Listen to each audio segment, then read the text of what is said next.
Hello and வணக்கம். நான் Sudarshan, founder of Tamil Trader with 9 years of experience in trading. 3 types of income tradingல நம்ம சம்பாதிக்கிறத பத்தி இன்னைக்கு இந்த ஒரு செஷன்ல நம்ம பார்க்க போறோம். இது ஏன் இந்த டைம்ல நம்ம ஆக்சுவலி கொண்டு வந்திருக்கோம் அப்படின்னா, இந்த வீடியோ ஃபுல்லா பார்த்தீங்கன்னா உங்களுக்கு அது புரியும். ஓகே. ஸோ ஃபர்ஸ்ட் எப்பவுமே நிறைய பிகினர்ஸ் என்ன மிஸ்டேக் பண்ணுவாங்க அப்படின்னா, அவங்க ட்ரேடிங் கத்துக்கிட்ட உடனே அவங்க F&O ட்ரேடிங்குள்ள ஜம்ப் பண்ணிடுவாங்க. அதாவது ஃபியூச்சர்ஸ் அண்ட் ஆப்ஷன்ஸ் பண்ணுவாங்க. அதுதான் இன்கம் அப்படின்னு நினைச்சுப்பாங்க. பட் ஆனால் அதை தாண்டி நிறைய விஷயங்கள் இருக்கு அப்படின்றத நம்ம ஃபர்ஸ்ட் புரிஞ்சுக்கணும். ஸோ இந்த இடத்துல நான் மீன் பண்ண போற 3 டைப்ஸ் ஆஃப் இன்கம் என்ன அப்படின்னா நம்ம மூணா பிரிக்கலாம்.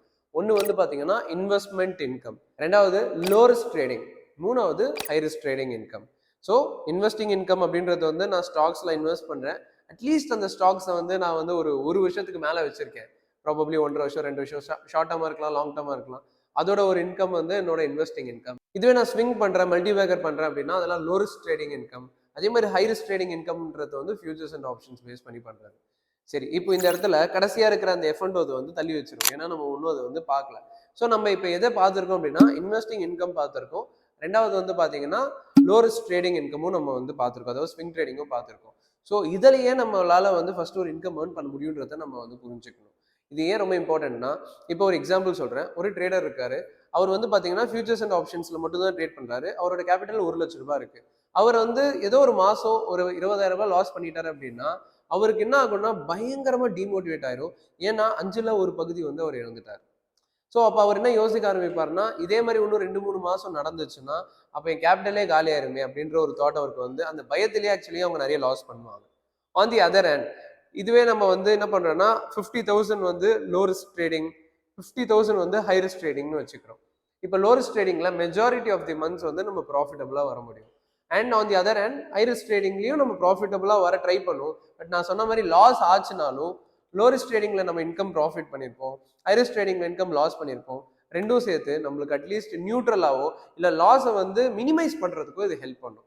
ஸோ அதனால தான் எப்பவுமே என் ஸ்டூடெண்ட்ஸ்க்கு ஸ்ட்ராங்காக ரெக்கமெண்ட் பண்ற விஷயம் என்ன அப்படின்னா, ஒரே ஒரு டைப் ஆஃப் இன்கம்மை மட்டும் ட்ரேடிங்ல வச்சுக்காதீங்க. அதாவது ஹை ரிஸ்க் ட்ரேடிங் மட்டும் ஃபோக்கஸ் பண்ணி நான் ஏர்ன் பண்றேன்றது தப்பு.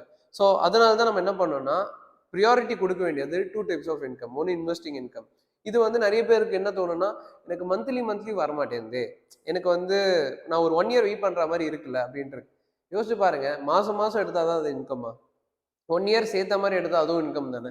ஸோ அப்படி பார்க்கும்போது இப்போ நீங்க எக்ஸாம்பிள் ஒரு 5 lakh rupees இருக்கு, நீங்க இன்வெஸ்ட் பண்றீங்க. அண்ட் இந்த ஒரு 1.5 இயர்ஸ்ல அது வளருது நல்லா.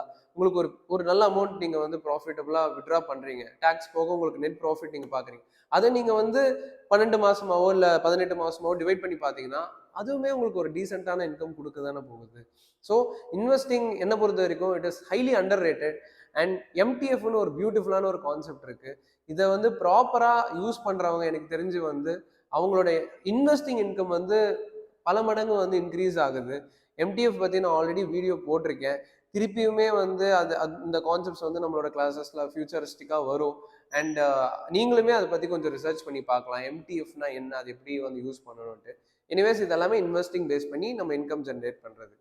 அண்ட் நான் சொன்ன மாதிரி ஷார்ட் டேர்முக்கு நம்ம ஸ்விங் ட்ரேட் பண்றோம் இல்லையா. ஸ்விங் ட்ரேடிங்ல டெஃபினட்டா நீங்க டெமோ ட்ரேட் பண்ணி ரியல் பண்ணும்போது உங்களால அதுல ஒரு டீசென்டான இன்கம் எடுக்க முடியும் மெஜாரிட்டி ஆஃப் த மந்த்ஸ். அது என்ன மெஜாரிட்டி ஆஃப் த மந்த்ஸ் அப்படின்னு கேட்டீங்கன்னா, ஒரு சில மாசங்கள் நம்மளுக்கு டவுன் ட்ரெண்ட் இருக்கும் ஓவரால் மார்க்கெட்டே. அந்த மாதிரி டைம்ல மட்டும் நம்ம அந்த மந்த் ப்ராஃபிட்டபிளா வர மாட்டோம், லாஸ்ல தான் இருப்போம். பட் ஆனால் மெஜாரிட்டி ஆஃப் த மந்த்ஸ் நம்மளால ப்ராஃபிட்டபிளா ஸ்விங் ட்ரேடிங்ல வர முடியும். ஸோ என்னோட சப்ஸ்கிரைபர்ஸ், என்னோட மக்களுக்கு ஆல்ரெடி இப்போ இன்வெஸ்டிங் ஒரு ஸ்டாக் எப்படி வாங்கணும் விற்கணுன்ற நாலேஜ் வந்துருச்சு. ஆல்ரெடி எப்படி ஸ்விங் ட்ரேட் பண்ணணுன்ற நாலேஜ் வந்துருச்சு. அப்போ இது ரெண்டுமே உங்களுக்கு ஆல்ரெடி இருக்கணும் போது ஆல்ரெடி நீங்க 2 டைப் ஆஃப் இன்கம் அன்லாக் பண்ணிட்டீங்க. ஸோ எல்லாரும் மாதிரியும் நான் முதலே ஓப்பனிங்ல சொன்ன மாதிரி F&Oக்காக நான் வெயிட் பண்ணிட்டு இருக்கேன், F&O தான் எனக்கு வேணும்ன்ட்டு அதுக்காக மட்டும் நிற்காதீங்க. ஒன்று நல்லா புரிஞ்சுக்கோங்க, F&O மட்டும் நம்ம பண்றோம்னா அது ஓவர் ப்ரெஷர் எடுத்துக்கிற மாதிரி. நம்மளுக்கு நான் சொன்ன மாதிரி கொஞ்சம் லாஸ் ஆனாலே நம்ம ரொம்ப பயப்படுவோம், நம்ம ஸ்ட்ரெஸ் ஆகும், நம்மளுக்கு அது தேவையில்லாத பிரச்சனை. ஸோ அதுக்கு பதிலாக அதையும் பண்ணுங்க, நான் பண்ண வேணாம்னு சொல்ல, அது ஓரமா அதுக்கு ஒரு பகுதி கொடுத்துடலாம். Majority of your income should come through investing and low risk trading. Rakesh Jhunjhunwala இருக்காரு இல்லையா, இவர் F&O ட்ரேடிங்லாம் பண்ணதே கிடையாது. அவர் வந்து இன்வெஸ்டிங்லேயே வந்து பிகம் மல்டி க்ரோர் பத்தி அண்ட் லைக் அவரை பத்தி நம்ம நிறையவே டிஸ்கஸ் பண்ணியிருக்கோம். ஸோ அவர் வந்து அந்த மாதிரி இந்த காலத்துல நிறைய பேர் இருக்காங்க. ஸோ எல்லாருமே வந்து எல்லா டைப் ஆஃப் ட்ரேடிங்குமே பண்ணணுமானா கிடையாது. ஸோ அதனால ரொம்ப சிம்பிளா இன்வெஸ்டிங்ல நம்மளுக்கு இப்போ ஸ்டாக்ஸ் வந்து எடுக்க தெரியுன்றதுனால குவாலிட்டியான ஒரு பெஸ்ட்டான அமௌண்ட் நீங்க இன்வெஸ்ட் பண்ணி நீங்க வந்து இன்வெஸ்டிங்ல இருந்து ஒரு இன்கம் எடுங்க, ஸ்விங் ட்ரேடிங்ல இருந்து ஒரு இன்கம் எடுங்க. இது ரெண்டுமே வந்து உங்களுக்கு ரொம்ப ஒரு பீஸ் ஆஃப் மைண்டை கொடுக்கும். கூடவே நம்ம அடுத்து எஃப்என்டோ டாபிக்ஸ்லாம் பார்க்க போறோம். அதுவுமே நீங்க வந்து ப்ராக்டிஸ் பண்ணிட்டு வரலாம். ஓகே. ஸோ இது ஏன் வந்து இந்த இடத்துல ரொம்ப இம்பார்ட்டண்ட்டாக நான் மல்டி பேக்கர் டீச் பண்றதுக்கு முன்னாடி இதை கொண்டு வரேன் அப்படின்னா, உங்களுக்கு ஒரு மைண்ட் செட் தெளிவு இருக்கணும். ஓகே, இது வரைக்கும் நான் கத்துக்கிட்டது தான் இது ரொம்ப இம்பார்ட்டன்ட் டாபிக். இதெல்லாம் தான் எனக்கு வந்து லாங் டேர்முக்கு வந்து எனக்கு ஹெல்ப் பண்ண போகுதுன்ற மைண்ட் செட் கொடுத்து இதை நீங்க நல்லா ஸ்ட்ராங்கா ப்ராக்டிஸ் பண்ணீங்கனாலே யூ ஷுட் அண்டர்ஸ்டாண்ட். எவ்வளோ பெரிய லெஜெண்டரி ட்ரேடராக இருந்தாலும் சரி, மெஜாரிட்டி ஆஃப் த இன்கம் இதுல தான் எடுப்பாங்க. ஐரிஸ் ட்ரேடிங் எல்லாருக்குமே ஐரிஸ் ட்ரேடிங் தான். ஸோ யாரா இருந்தாலுமே லாஸ் பண்றது வந்து லாஸ் பண்ண தான் போறாங்க, வின் பண்றது ஓரளவுக்கு நீட்டா நம்ம வந்து டிசிப்ளைன்டா பண்ணா வின் பண்ண தான் போறாங்க. ஸோ அதனால ஹை ரிஸ்க் ட்ரேடிங் எப்பவுமே சின்ன கேபிட்டல் தான் அதுக்கு கொடுக்கணும். அண்ட் இது ரெண்டுத்துக்கு தான் அதிக கேபிட்டல் கொடுக்கணுன்றது ஞாபகம் வச்சுக்கோங்க. அண்ட் நான் சொன்ன மாதிரி நெக்ஸ்ட் வீடியோவில் வந்து மல்டிபேக்கர் பற்றி பார்க்க போகிறோம்.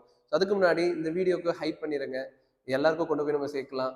அண்ட் இன்னொரு ரொம்ப முக்கியமான விஷயம் என்னன்னா, நம்ம இந்த பேட்ச் அதாவது ஜூலைக்கு வந்து ஆஃப்லைன் ப்ரோக்ராம் வந்து டி நகரில் வீக்கெண்ட் ப்ரோக்ராம் ஓப்பன் பண்ணியிருக்கோம். ஸ்லாட்ஸ் வந்து ஓப்பனில் இருக்குது, ரிஜிஸ்ட்ரேஷன் போயிட்டு இருக்கு. அண்ட் நெக்ஸ்ட் வீக் அதாவது நெக்ஸ்ட் சாட்டர்டே சண்டே வந்து பார்த்தீங்கன்னா பேட்ச் ஸ்டார்ட் ஆக போகுது. அதனால மறக்காம நீங்க வந்து இன்ட்ரெஸ்டடா இருந்தீங்கன்னா கீழே டிஸ்கிரிப்ஷன்ல அட்மின் நம்பர் கொடுத்துருக்கேன், நீங்க டெக்ஸ்ட் பண்ணி உங்களோட சீட்ஸ் வந்து ரிசர்வ் பண்ணிக்கலாம். நேராக வந்தீங்கன்னா நான் வந்து உங்களை டெஃபினட்டா மீட் பண்றேன். And all the very best. நன்றி.